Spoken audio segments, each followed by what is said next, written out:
Bonjour, je m'appelle Olivier.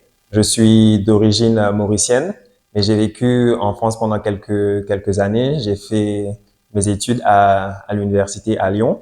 J'ai commencé mon degré en business administration dans une école de commerce. Et suite à cela, en 2017, j'ai eu une opportunité de venir au Cambodge. Donc, je suis venu ici en 2017 et maintenant, ça fait 6 ans que je vis au Cambodge.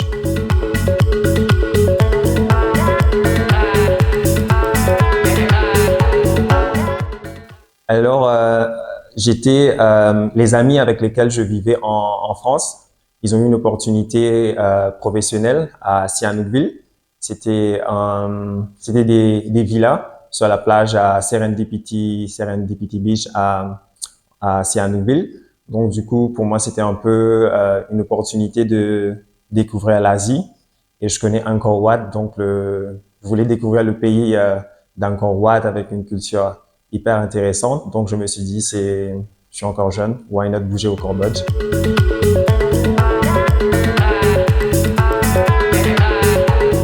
C'était à Sihanoukville en 2017. C'était un peu on va dire un choc culturel de partir de la France pour venir ici.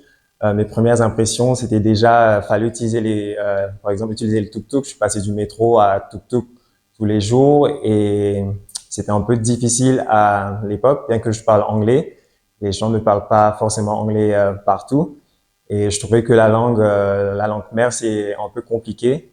Même si je connais des mots, des fois, quand je le prononce, les gens ne comprenaient pas. C'était un peu stressant au début, la langue, un peu effrayante. Mais au bout de quelques mois, je me suis habitué.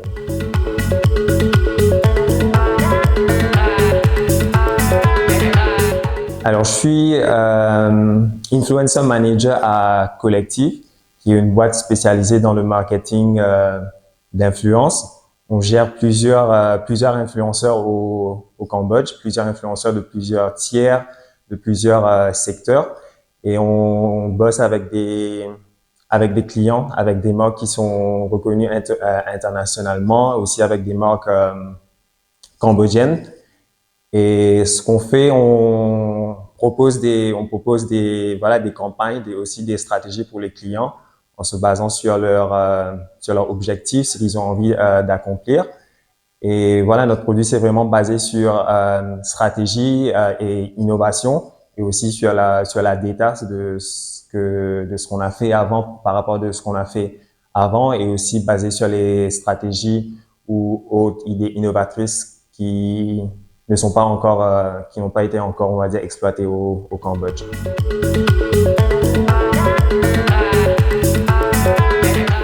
Alors, déjà, on va essayer de comprendre ou voilà, de voir quel type de resto pour pouvoir après matcher les KOL qui vont être les plus effectifs pour les objectifs, par exemple, ramener du monde. Donc voilà. Donc voilà, au départ, on va parler avec le client, savoir un peu ce qu'ils attendent de nous, des influenceurs. Et après, suite à cela, on a une proposal, on propose les profils qui sont les plus adéquats pour le resto et les objectifs. Après, on développe on va dire le planning en termes de contenu, les idées, photos, vidéos, les formats qui marchent le plus ou qui suivent les trends. Et aussi, suite à ça, après la campagne, on a aussi tout un côté qui est reporting. Tout ce que les KOL ont fait, qu'est-ce qui était bien, les choses sur lesquelles on aurait pu s'améliorer. Et voilà, c'est quelque chose on va dire qui n'est pas vraiment présent dans les autres agences. C'est le côté reporting et le côté data. On mise beaucoup là-dessus et nos stratégies sont basées là-dessus.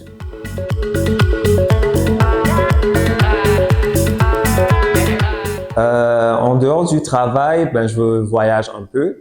Je découvre un peu plus le Cambodge. Avant, j'étais étudiant, donc j'avais pas trop le temps ou les moyens de voyager ou bouger un peu. Mais voilà, maintenant, je peux me permettre de découvrir plus. Il y a tellement de choses à voir et à découvrir au Cambodge et aussi dans les pays aux alentours.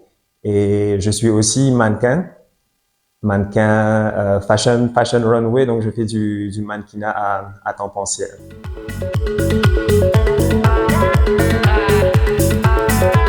Ce qui me plaît le plus ici, on va dire, c'est la facilité, la simplicité de vie.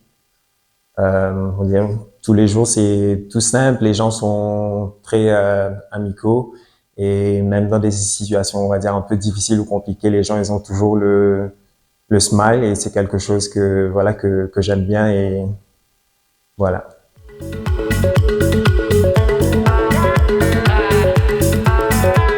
Le plus difficile, je dirais même au bout de 6 ans, des fois, je dirais que la communication. Parce que moi, je galère beaucoup avec la langue khmer. Surtout quand je pars, par exemple, dans les provinces, j'ai vraiment envie de, voilà, de parler avec les gens. Ils ne parlent pas anglais. C'est, on va dire, juste ça.